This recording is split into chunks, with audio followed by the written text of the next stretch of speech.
आज हम उस टॉपिक पर बात करने वाले हैं जिस पर कोई बात नहीं करता कि सब घर वाले बोलते, रिश्तेदार बोलते हैं कि शादी की उम्र हो गई है। एक्चुअली शादी की उम्र होती क्या है? 18 साल, 19 साल, 20 साल, 22 साल या 25 साल, प्रेजेंट कोई मैटर नहीं करता कि आपकी उम्र क्या है। मैटर ये करता है कि तुम्हारे पास पैसा कितना है। कोई बोले कि भैया आपकी 25 साल उम्र हो गई है, शादी कर लो। अगर आपके पास पैसा नहीं है या घर का बैकग्राउंड मतलब कि आप धनी बैकग्राउंड से नहीं हो, पैसे वाले बैकग्राउंड से नहीं हो, तो आप एक बात सोचना कि जब आपकी शादी हो जाएगी तो आप खर्चा कैसे उठाओगे? बीवी का खर्चा, बच्चों का खर्चा, उनकी पढ़ाई लिखाई का खर्चा और स्वयं अपना खर्चा। गौर करना कि तुम एक साथ पैसा कहाँ से लाओगे। मान लो कि जैसे एक बच्चा हुआ 1 साल का, मतलब कि छोटा सा, तो उसके डायपर के लिए पैसे चाहिए होते हैं, उनके इलाज के लिए चाहिए होते हैं और खाने पीने के लिए।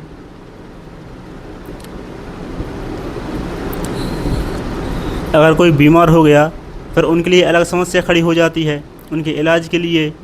घर में कोई परेशानी आ गई है, कोई मान लो कि भगवान ना करे कोई दुर्घटना हो जाए, किसी का एक्सीडेंट हो जाए या फिर आपका ही ना, ऐसी बात नहीं करती आप।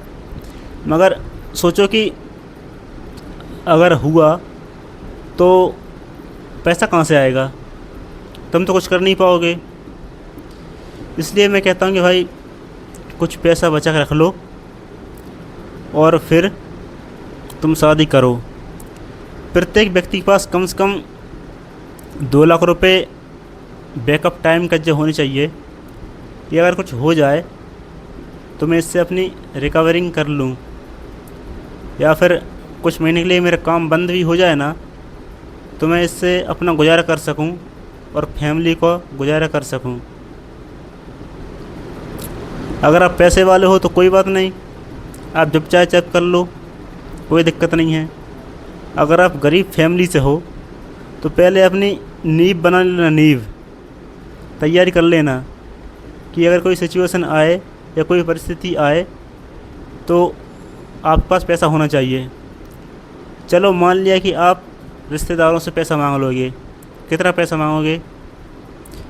रिश्तेदार आपको जब पैसा देंगे तब आपके पास पैसा हो, जब आपके पास गुंजाइश हो पैसे देने की। मान लो आपके पास खुद पहले से 1 लाख रुपए कर्जे पे हो और तुम उनसे पैसे मांग रहे हो, तो वो क्या सोचेंगे कि इनको पैसा देना मतलब कि पैसे को पानी की तरह बहाना या यूँ फेंक देना। कोई पैसा नहीं देता। कितने देगा? 1000, 2000, 1500, इससे ऊपर नहीं देगा।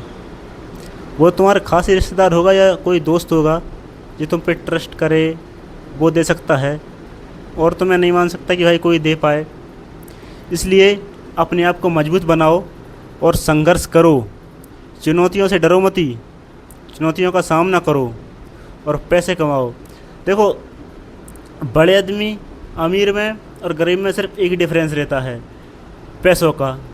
जो पैसे वाला होता है ना उसके पास हज़ारों परेशानियां होती हैं, और जो गरीब होता है ना उसके पास सिर्फ एक परेशानी होती है, सिर्फ पैसा।